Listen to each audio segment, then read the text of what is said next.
अलग अलग मुकदमों की जांच शुरू की तो अनुसंधान में बड़ा खुलासा हुआ। पता चला कि गुजरात की एक गैंग आदिवासी क्षेत्र के अलग अलग गांवों से नाबालिग लड़कियों को बहला फुसला कर ले जाती है और उन्हें काल कोठरी में बंद कर देती है।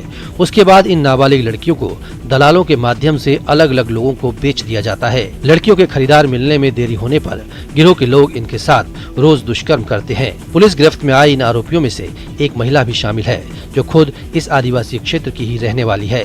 खास बात यह है कि नागजी पूरे रैकेट का मास्टरमाइंड है, जिसका ना तो कोई फोटो था न ही किसी को उसके ठिकाने की जानकारी थी।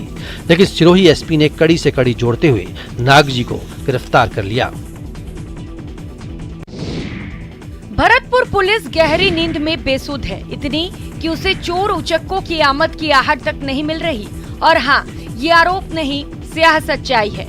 तस्वीरें इसकी तस्दीक कर रही हैं। कामा कस्बे के कोसी चौराहे पर स्थित एसबीआई बैंक के एटीएम बूथ में बदमाशों ने सुरंग खोदकर प्रवेश किया और एटीएम काट कर ले जाने की कोशिश की। राहत की बात ये रही कि घटना के दौरान एसबीआई बैंक के सुपरवाइजर के पास वार्निंग अलार्म बज गया, जिसके बाद एसबीआई प्रशासन ने कामा थाना पुलिस को सूचना दी, जिसके बाद पुलिस मौके पर पहुंची। खास बात ये कि भागते समय बदमाश एटीएम बूथ में लगे 2 सीसीटीवी कैमरे भी उखाड़ ले गए। पीछे से चोरों ने जमीन खोद करके जैक के द्वारा फर्श को तोड़ा, उसके अंदर से घुस गए। फिर सभी एटीएम के जो तार वार थे वो सभी तार काट दिए। गाय के रेस्क्यू ऑपरेशन की ये तस्वीरें भरतपुर से आई हैं। जिले के रुदावल थाना क्षेत्र के गांव नगला झोर में रात के अंधेरे में एक गाय कुएं में गिर गई। सुबह जब ग्रामीण वहां से गुजर रहे थे तो उनकी नजर कुएं में गिरी गाय पर पड़ी, जिसके बाद ग्रामीणों ने अपने स्तर पर गाय को निकालने की कोशिश शुरू कर दी। लेकिन कुएं से गाय निकालना इतना आसान नहीं था। लोग बुलाए गए। इसके बाद नए जोश के साथ रेस्क्यू शुरू किया गया। ग्रामीणों ने विद्युत विभाग के अधिकारियों को फोन कर घटना की जानकारी दी, जिसके बाद विद्युत सप्लाई बहाल की गई। ग्रामीणों ने कुएं में पहले मोटर चलाकर जल स्तर बढ़ाया और उसके बाद पानी धीरे धीरे ऊपर आता गया। जब गाय ऊपर आ गई तो उसे सुरक्षित बाहर निकाल लिया गया। लाल सिंह कुशवाहा इसी गांव का स्थानीय निवासी हूं। मैं सुबह जब घूमने के लिए आया तो मैंने देखा कि मेरे घर के पास में कुआं है, उस कुएं में गाय गिरी हुई है। जब मैंने सभी मेरे नौजवान साथियों को और मेरे पत्रकार बंधु हेम सिंह कुशवाहा जी को सूचित किया, उन्होंने आकर के यहाँ 3 फेस लाइट को लगवाया। जब कुएं में पानी डाला उसके बाद गाय को हम सभी ने मिलकर बाहर निकाला। कोरोना से अभी मानव जाति पूरी तरह से संभल भी नहीं पाई थी कि पशुओं में लंपी नाम की बीमारी ने कोहराम मचा दिया है। रोज सैकड़ों पशु इस बीमारी से काल का ग्रास बन रहे हैं और हजारों इसकी चपेट में आ रहे हैं। पशुपालकों के साथ साथ चिकित्सक भी इस बीमारी की रोकथाम को लेकर हर संभव प्रयास कर रहे हैं। तस्वीरें राजसमंद से हैं। जिले में लंपी बीमारी से कई गायों की मौत हो चुकी है। ऐसे में पशु चिकित्सकों के हड़ताल पर जाने से ये रोग बड़े पैमाने पर फैल गया है। लंपी से मर रही गायों को बचाने के लिए युवाओं ने गौवंश को इस बीमारी से बचाने की ठानी है। जिले के कई गाँव में युवाओं ने गायों को हल्दी, नींबू, गुड़, काली मिर्च, लौंग के लड्डू बनाकर गायों को खिलाए हैं। बीमार गायों को नीम के पत्तों को उबालकर उससे नहलाने की सलाह भी दी जा रही है। से हमें लक्षण दिखे, हमने हाइपोक्लोराइड और फटकड़ी का मिश्रण करके और जिन जिन गायों में ये बीमारी थी उन गायों पे हमने ये छिड़काव किया है, जिससे काफी सारी गायें रिकवर भी हुई है। और आज हम ये प्रयास कर रहे हैं कि भाई गांव में हमने 50 किलो आटा लिया है, उसमें 10 से 12 किलो गुड़ मिलाया है, अदरक मिलाया है, काली मिर्च मिलाई है और हल्दी का पाउडर 2 किलो मिलाया है हमने, अदरक का पेस्ट डाला है, उसके अंदर हरा धनिया डाला है। उस पेस्ट से हमने रोटियां तैयार की ताकि सारी गांव में जितनी भी गायें हैं हर घर में हम उनको खिला सके। गंगा के विकराल रूप ने बिहार के कई जिले को तबाह कर दिया है। लखीसराय में भी बाढ़ से लोगों का हाल बेहाल है। गंगा के बढ़ रहे जलस्तर से पिपरिया और बढ़िया प्रखंड के कई इलाकों में बाढ़ का पानी घुस गया है। बढ़िया से कुटहा, लाल दियारा, चेतन टोला समेत कई गाँव जाने वाली मुख्य सड़क जलमग्न हो गई है। बाढ़ के पानी से सबसे ज्यादा परेशानी किसान को हो रही है, क्योंकि किसान की कई एकड़ में लगी फसल डूब चुकी है। वहीं शासन प्रशासन लापरवाह बना हुआ है, जबकि मैदानी और शहरी इलाकों में तेजी से फैल रहे गंगा और हरुआ नदी नदी के पानी ने दर्जनों घरों को अपने आगोश में ले लिया है। लोग अपने घरों से पलायन कर चुके हैं। वहीं बाढ़ पीड़ित बताते हैं कि बाढ़ का पानी तेजी से फैल रहा है। इलाके के लोग पानी में घुसकर आने जाने को मजबूर हैं, लेकिन जिला प्रशासन की तरफ से अब तक कोई मदद नहीं मिल पाई है। बाढ़ राहत शिविर में रह रही महिलाएं बताती हैं कि सब कुछ बाढ़ में नष्ट हो चुका है। इधर डीएम संजय कुमार सिंह का कहना है कि बाढ़ पीड़ितों की मदद के लिए जिला प्रशासन ने पूरी तैयारी कर ली है।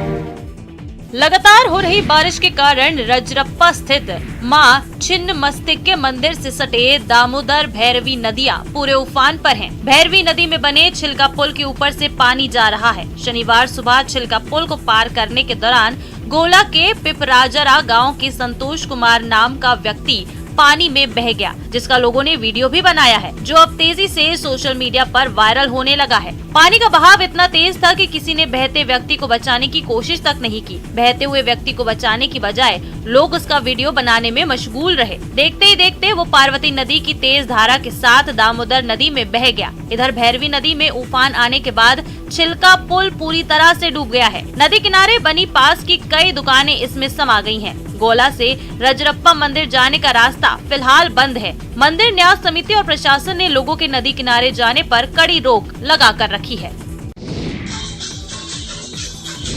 ओडिशा से एक हैरान कर देने वाली खबर सामने आई है। यहाँ एक अस्पताल में छुट्टी से पहले पद्मश्री पुरस्कार से सम्मानित कलाकार कमला पुजारी को नाचने पर मजबूर किया गया। अब परजा आदिवासी समुदाय के लोग इसके विरोध में आ गए हैं और एक महिला सामाजिक कार्यकर्ता के खिलाफ कार्रवाई की मांग कर रहे हैं। सोशल मीडिया पर एक वीडियो वायरल हो रहा है, जिसमें 70 साल की महिला सरकारी अस्पताल के आईसीयू में डांस करती नजर आ रही है। सोशल वर्कर भी उनके साथ डांस करती दिखी और बैकग्राउंड में म्यूजिक बज रहा था। आदिवासी समुदाय के लोगों का मानना है कि नृत्य करने पर मजबूर किया गया। कमला पुजारी को 2019 में जैविक खेती को बढ़ावा देने और धान सहित विभिन्न फसलों के स्वदेशी बीजों की 100 से ज्यादा किस्मों को संरक्षित करने के लिए पद्मश्री से सम्मानित किया गया था।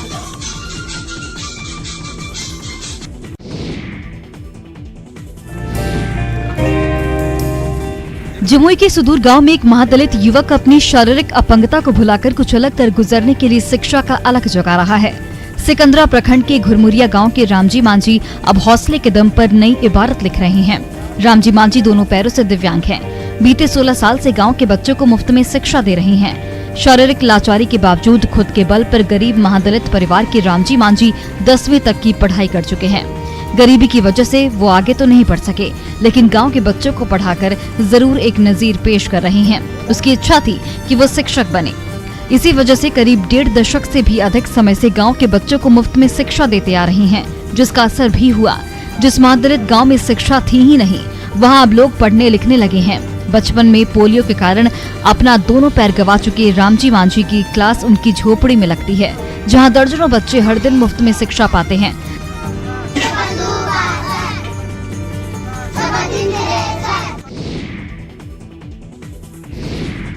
मध्य प्रदेश के बांधवगढ़ में हाथियों के चल रहे रिजुनेशन कैंप से पार्क की मशहूर हथिनी अनारकली की अनोखी प्रेम कहानी लीक हुई तो लोगों के जहन में मुगले आजम की पटकथा आ गई।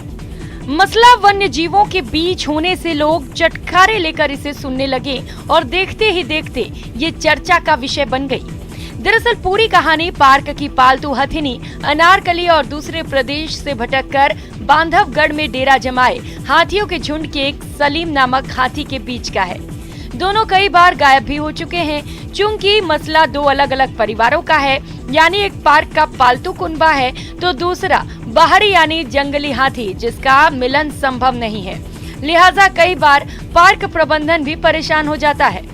हालात ये बनते हैं कि प्रेमी सलीम के साथ भागी अनारकली को वापस कैंप में लाने के लिए कड़ी मशक्कत करनी पड़ती है। दोनों के बीच लगाव का आलम यह है कि सलीम रिजुनेशन कैंप में घुसकर अनारकली को ले जाने की कोशिश कर चुका है। पार्क प्रबंधन की माने तो विपरीत लिंग के बीच स्वाभाविक आकर्षण का विषय है। क्या आप भी प्यार में धोखा खाए हैं? अगर हाँ तो एक चाय की टपरी बेवफा चाय वाला कुछ हद तक आपकी समस्या का समाधान कर सकती है।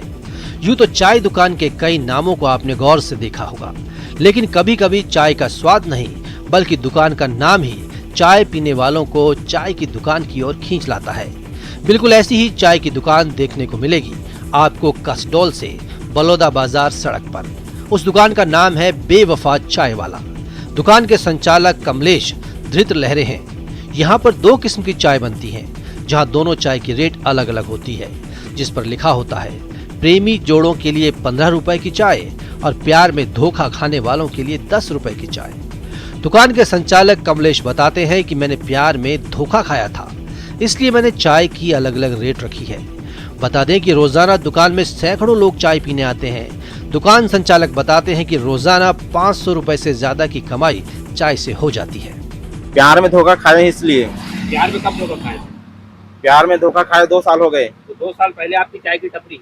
2 साल पहले नहीं, 1 साल हुआ है मेरे चाय की टपरी को। 2 साल हो गया था मुझे प्यार में धोखा खाए हुए, पर मैं कुछ कर नहीं पा रहा था। फिर जाकर बहुत सोचने के बाद मैं सोचा कि कुछ मैं करूंगा ऐसा कहकर, फिर उसके बाद मैं चाय का टपरी खोला हूँ। पूरे विश्व में उत्तराखंड देवभूमि के तौर पर अपनी पुख्ता पहचान रखता है, लेकिन नेपाल सीमा से लगा चंपावत जिले का झूमा देवी का मंदिर निसंतान दंपतियों को संतान सुख देने के लिए जाना जाता है। मां झूमा देवी की ममता, श्रद्धा, आस्था ऐसी है कि सैकड़ों की संख्या में निसंतान महिलाएं मां की शरण ग्रहण करती हैं। आपकी टीवी स्क्रीन पर नजर आ रही तस्वीरें चंपावत के लोहा घाट की हैं, जहां झूमा देवी महोत्सव का आगाज हो गया है। चंपावत में चंद राजाओं के स्थापित बालेश्वर और लोहा घाट की ऊंची छोटी झूमा में हो रहे धार्मिक महोत्सव न सिर्फ पहाड़ की संस्कृति को आज भी जोड़े हुए हैं, बल्कि नई पीढ़ी को भी उनसे जोड़ रही हैं। चमोली में इन दिनों नंदाष्टमी की धूम है। जगह जगह महानंदा की विशेष पूजा अर्चना की जा रही है। हर वर्ष भादो माह में पहाड़ वासियों की आराध्य मां नंदा की पूजा अर्चना की जाती है। जब खेतों में धान मंडुआ की फसल तैयार होने लगती है, तब उसका प्रथम भोग मां नंदा को लगाया जाता है। मेलों के माध्यम से, जागरण के माध्यम से मां को प्रसन्न किया जाता है। गौरतलब है कि भविष्य पुराण में जिन दुर्गा के स्वरूपों का उल्लेख है, उनमें महालक्ष्मी, नंदा, शेमकरी, शिवदूती, महाटुंडा, भ्रामरी, चंद्रमंडला, रेवती और हरसिद्धि शामिल है। शक्ति के रूप में नंदा ही सारे हिमालय में पूजित है। नंदा देवी का मूल धाम चमोली के करोड़ गांव में है। बाद में कई जगह पर इनके मंदिर बनाए गए। नंदा के शक्ति रूप की पूजा गढ़वाल में तल्ली, दसोली, सिमली, तल्ली धुरी, चांदपुर, गेड़ लोहवा आदि स्थानों पर होती है। गढ़वाल में राज जात यात्रा का आयोजन भी मां नंदा के सम्मान में ही होता है। ये उनके लाल हैं जो स्वयं महाकाल हैं। ये रिद्धि सिद्धि के स्वामी हैं, ऐश्वर्य के प्रदाता हैं। तभी दूसरों को आलोकित करने वाले आभूषण यहाँ खुद आलोकित हो रहे हैं, अपने भाग्य पर इतराते प्रतीत हो रहे हैं। तस्वीरें डायमंड सिटी सूरत की हैं। यहाँ के सबसे धनी गणेश ने इस साल उत्सव के 50 साल पूरे कर लिए हैं। आयोजकों ने इस गणेशोत्सव में 8,750 वर्ग फुट के विशेष रूप से बनाए गए पंडाल में 108 चांदी की गणेश मूर्तियों को जोड़कर उत्सव में और चमक ला दी है। शहर के दालिया शेरी में गणेश जी की प्रतिमा को सोने, चांदी और हीरे के आभूषण से सुशोभित किया गया है। आयोजकों की माने तो बप्पा को करीब 1 करोड़ से ज्यादा कीमत के गहने पहनाए गए हैं। श्री सार्वजनिक गणेश उत्सव दलियाशेरी 25 किलो चांदी और सोने की परत वाले हीरे के आभूषण पहने गणेश की मूर्ति के लिए जाना जाता है। इसमें 2 फीट और 4 फीट की चांदी की गणेश प्रतिमाएं, इसके अलावा एक पत्ते के आकार की मूर्ति है, जिसमें 1,50,000 हीरे जड़े हैं और 7 किलो का चूहा है। हमारे गणेश जी को इस साल 100 किलो के आसपास चांदी चली गई है।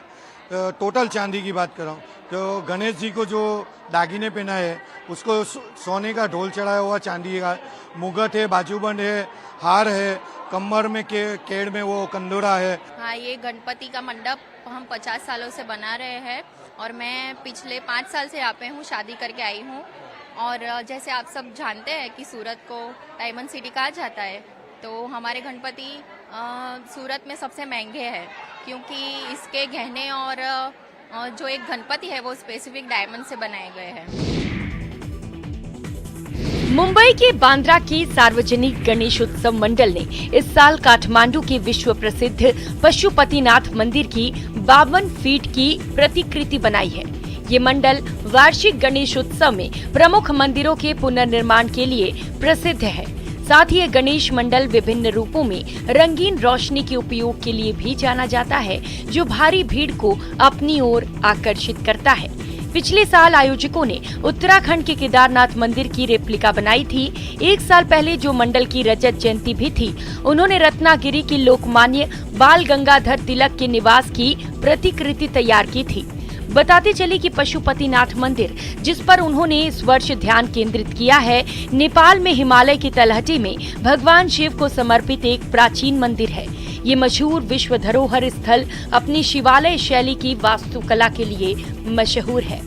मंडल के आयोजकों ने न केवल मंदिर के स्थापत्य डिजाइन को फिर से बनाने में कामयाबी हासिल की है, बल्कि इसके अनूठे शिवलिंग और आंतरिक विभाजन को भी बनाया है। विधायक और मुंबई भाजपा अध्यक्ष आशीष शेलार बांद्रा वेस्ट सार्वजनिक गणेश उत्सव मंडल के मुख्य सलाहकार हैं। इन्होंने सभी गणेश भक्तों से मंडल में आने और दर्शन करने की अपील की है।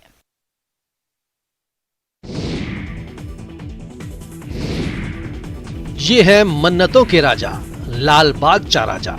यहाँ भक्तों का सैलाब उमड़ता है।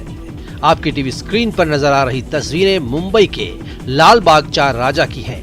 गणेश उत्सव पर लाल बाग के राजा के दर्शन के लिए भक्तों की लंबी कतारें लग रही हैं। अभिनेत्री शमिता शेट्टी और निर्माता निर्देशक मधुर भंडारकर लाल बाग के राजा के दर्शन के लिए पहुंचे। लाल बाग के राजा को नवसाचा गणपति भी कहा जाता है। लाल बाग चा राजा सार्वजनिक गणेश मंडल 1934 से गणेश प्रतिमा स्थापित कर रहा है। वैसे तो पूरी दुनिया में गणेश उत्सव मनाया जाता है, लेकिन महाराष्ट्र में मनाए जाने वाले गणेशोत्सव की बात ही निराली है। तस्वीरें हिमाचल प्रदेश में स्थित चंबा जिले के विश्व विख्यात मणि महेश यात्रा के शाही स्नान की हैं। कोरोना काल के चलते 2 साल के अंतराल के बाद इस बार मणि महेश यात्रा में हजारों की संख्या में लोगों की भीड़ देखने को मिली। हालांकि इस बार मौसम की खराबी की वजह से श्रद्धालुओं को काफी दिक्कतों का सामना भी करना पड़ा, लेकिन उसके बावजूद श्रद्धालुओं ने बड़े ही भक्ति भाव से मणि महेश यात्रा में भाग लिया। जन्माष्टमी के ठीक 15 दिन के बाद राधा अष्टमी को शाही स्नान होता है। शुक्रवार दोपहर 2 बजे डल झील की परिक्रमा के बाद शिव चेलों ने डल झील को जब तोड़ा तो उस समय ये नजारा देखते ही बनता था। जिस समय शिव चेलों ने डल झील में प्रवेश किया, उस समय कई श्रद्धालुओं ने उन्हें कंधों पर उठा लिया और डल झील को पार कराया। उस समय पूरा कैलाश पर्वत हर हर महादेव के जयकारों से गूंज उठा। तो पर्वतों की बेटी होने से पार्वती नाम पड़ा उन्होंने, तो माता जी ने यहाँ आके गौरी कुंड में मन से तपस्या की है और माँ भगवान शंकर को मन से प्रसन्न किया। तो ये माता के मन के मेष है, इसलिए ये मणि महेश यात्रा मानी गई है। कुछ कर गुजरने का जज्बा हो तो ऊंचाइयां भी छोटी लगने लगती हैं। उस पर भी जब देश का नाम ऊंचा करने की बात हो तो रगों में दौड़ रहा लहू कुछ ज्यादा ही तेज हो जाता है। यकीन नहीं तो राजसमंद के नाथद्वारा के रहने वाले प्रिंकेश जैन को देखिए। प्रिंकेश जैन ने माउंट कनामो पर तिरंगा लहराकर विश्व कीर्तिमान बना दिया। हिमाचल प्रदेश के लाहौल स्पीति जिले में कनामो चोटी स्थित है, जहां ऑक्सीजन की बेहद कमी है और इस चोटी को फतेह करना बेहद मुश्किल समझा जाता है। ऐसी जगह पर 10 किलो का झंडा ले जाना और विश्व कीर्तिमान बनाना प्रिंकेश की बहादुरी और जिंदादिली को दिखाता है। प्रिंकेश जैन का कहना है कि पहाड़ों पर चढ़ना, एक्सप्लोर करना, नए नए एडवेंचर करना उनका शौक रहा है, जिसके चलते उन्होंने पहले भी कई कीर्तिमान स्थापित किए हैं। पर ये कीर्तिमान इसलिए विशेष है क्योंकि आजादी के अमृत महोत्सव को ध्यान में रखते हुए माँ भारती के झंडे को उन्होंने शीर्ष पर फहराया। मैंने माउंट कनामो पे राष्ट्रीय ध्वज 328 फीट बड़े और 100 मीटर लंबे राष्ट्रीय ध्वज को हमने फहरा के विश्व रिकॉर्ड एक हासिल किया है, जिसका वजन करीबन 10 किलो 200 ग्राम था। उसको हम 5,974 मीटर हाइट पे लेके गए हैं, जो कि ऑलमोस्ट 19,800 मीटर फिट होता है। ये सार्वदेशिक और सार्वकालिक विचारों की स्वीकार्यता का उत्सव है। तस्वीरें मेक्सिको सिटी की है। लोकसभा अध्यक्ष ओम बिरला ने शनिवार को मेक्सिको में स्वामी विवेकानंद की एक प्रतिमा का अनावरण किया। इस दौरान उन्होंने कहा कि मानवता के लिए उनकी शिक्षा भौगोलिक बाधाओं और समय से परे है। ओम बिरला ने ट्वीट कर कहा कि मेक्सिको में स्वामी विवेकानंद की एक प्रतिमा का अनावरण करने के लिए सम्मानित किया गया। लैटिन अमेरिका में स्वामी जी की ये पहली प्रतिमा है। ये प्रतिमा लोगों के लिए, विशेष रूप से क्षेत्र के युवाओं के लिए प्रयास करने और परिवर्तन लाने के लिए प्रेरणा का स्रोत साबित होगी और वो अपने देश को नए शिखर पर ले जाएंगे। आपको बताते चलें कि ओम बिरला मैक्सिको में भारतीय संसदीय प्रतिनिधिमंडल का नेतृत्व कर रहे हैं। उन्होंने एक अन्य ट्वीट में कहा कि मानवता के लिए स्वामी जी का संदेश और शिक्षाएं भौगोलिक बाधाओं और समय से परे है। उनका संदेश पूरी मानवता के लिए है। आपको बताते चलें कि मैक्सिको पहला देश था जिसने 1947 में भारत को एक स्वतंत्र देश के रूप में मान्यता दी थी।